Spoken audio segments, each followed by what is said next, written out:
So, welcome to another episode of Breakthrough Conversations with Coach Pete, and I'm Gloria Liebecker. I was talking with a person the other day, and they had experienced quite a bit of stress at work, and they felt so wounded. Um, Another person had raised their voice in a business meeting when they'd made a comment and just raised their voice in opposition to what had been stated. And the impact on them was really big. And they were working through how can they stay open to this? I don't know. I can't say they're middle-aged because they're like in their mid-30s. Some people would think that's middle-aged. I think it's pretty young, but what's really, I thought, fantastic about it was the self-awareness of the impact and the desire to have the capacity to stay in a conversation, even though they felt like they'd been blown out of the water. And I find that in my life, that is a muscle that I've been able to grow and develop more resiliency from the inside out, is recognizing what are those patterns that tend to take me out. And then how can I cultivate an awareness, a grace, and the resiliency that allows me to stay curious and interested and engaged in the conversation rather than getting shut down. What about you? What have you noticed on your journey, Coach Pete? Oh, I think that's really big. Yeah. Big insights, big awareness of self. Um, yeah, the stresses, the things that set us off, we Mhm. all have them. You We do. can't, I don't think we can understand all of them, because they each have a path that goes probably back in time. But we can understand the overall, what general ways that we receive stress. What gives us stress? It's different for everybody, don't you think? Yeah, well, we have different stimulations. It depends upon the imprints we experienced when we were just little tykes. It And really then it can does. be just traumas that happen in life too. Those have a real powerful impact upon our nervous system. Our body is not going to forget a thing. And so, can we begin to pay more attention to how our body is communicating with us? Because it's always communicating with us. But are we listening? Are we listening? So it can be really important, really helpful to figure out those pathways, figure out those early patterns that were set very young in our lives, Mhm. right? Really young. There's an exercise that I like to go through that I went through myself, and I like to take my clients who are open to it, not everybody, you have to be open to it, to kind of look at the drama slash trauma events that happened in our formative years and how they impacted us. And it can be done. The way I learned to do it is to divide it, like to hear how you look at it, divide it into three basic segments of life, development years, ages 3 to 8, 9 to 12, and then the high school years. And you ask clients, or as I did it for myself, I looked at what were the what was the drama or trauma that happened in those years? And then two questions. How did I navigate the drama or trauma to get through it? Because we all do. It's part of growing up. And that's really insightful because you can look at those are really the strong suits that you develop that serve us for the rest of our lives. So you look at the strengths that got us through that. For me, at one critical point, and unfortunately I looked at it pretty late in life, but it's never too late. I was guided, coached to look at what I gave up in order to overcome. And that to me was unbelievably powerful because I could then add those puzzle pieces if I wanted to that I gave up, meaning the qualities that I came into this world with. Mhm. In my case, it was openness, spontaneity, emotion.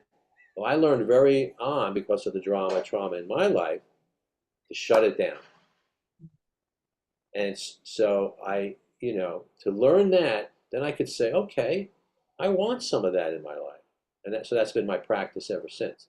So long way of, sorry to go on so long, but to look at the drama, trauma at key stages of life and see what we learned, how we got through it and Yeah. what we gave up.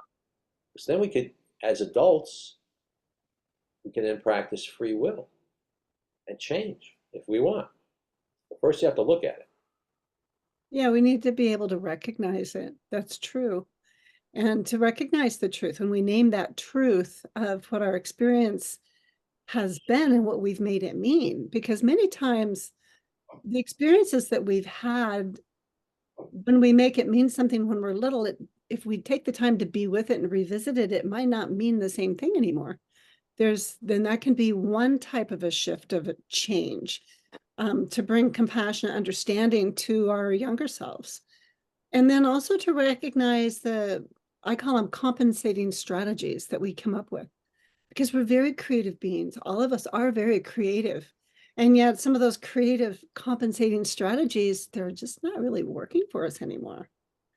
So this person that I'd spoken with, they did speak up a little bit, which was a big thing for them to have said anything after they felt shut down. And yet then when the meeting was, then they just completely shut down for the rest of the meeting. And then they went into the bathroom and cried because it was just, it was overwhelming.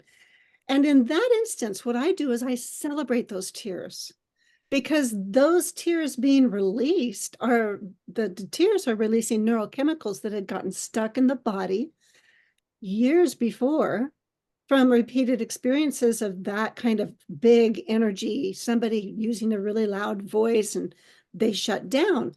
Well, when there's that shutdown, it can be like the fawn approach, right? Where then all the neurochemicals that got released got stuck. And so now when they can be recognized and they can be released in an environment that feels safe, the person now has really started to change their nervous system's pattern. And so being able to recognize that and have a conversation about that, get a little support around that, then the next time it happens, because it'll happen again, those patterns are there. Now the person may recognize it and they may actually be able to have a little bit more of a conversation, because it starts to take the stickiness out of the what was triggering, of what was stimulating, because all of the different aspects that are stimulated in stress, it's like super glue in the limbic system. And the way to then dissolve that super glue is by bringing care to it. Activating our care circuitry allows there to start to be a shift and a change, and we can recognize the tone, the inflection, the volume, the posture. All of these things are going to be aspects that created the stress response. And when we start to break it down and we get really curious and interested in what our patterns are, rather than identifying that that's who I am and oh my gosh, I'm ashamed of that, we don't have to identify with it anymore. We can recognize a pattern. And like you were saying, we can recognize what we would really like. And we can start to take an action step towards that. And we don't have to be in a hurry with it either. Um, but that's important work. And I really applaud anyone who's on that journey, because it does require courage. And it does require, as you said, activating our will. We choose it. And we choose it because it's really in service of our life. And the cost is really too high not to choose it. Right. And it's a step-by-step process. It doesn't have to be overwhelming, but you have to take the first step to wanting to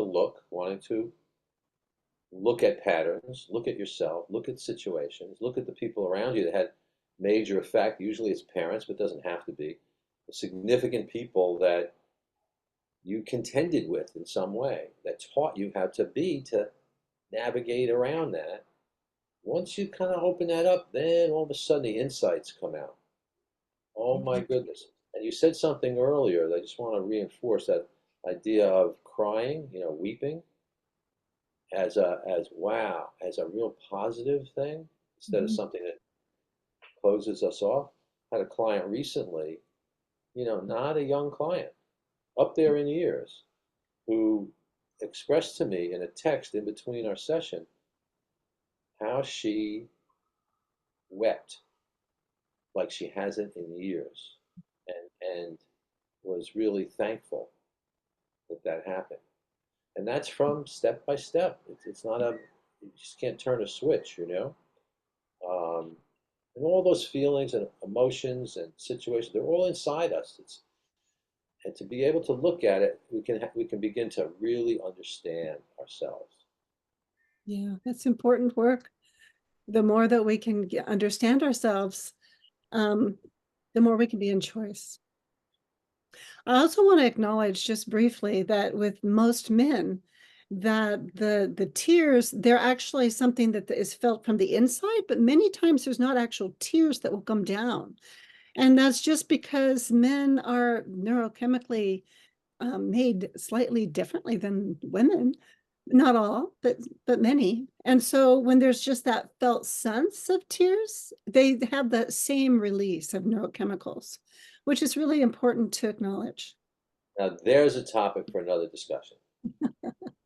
How much is physiological or natural, and how much is learned and cultural around roles of men and women. I would love to have that conversation. All right, well, let's plan on it then. We'll Sounds good. invoke our wills and we'll do it. Thanks, Coach Pete. Pleasure.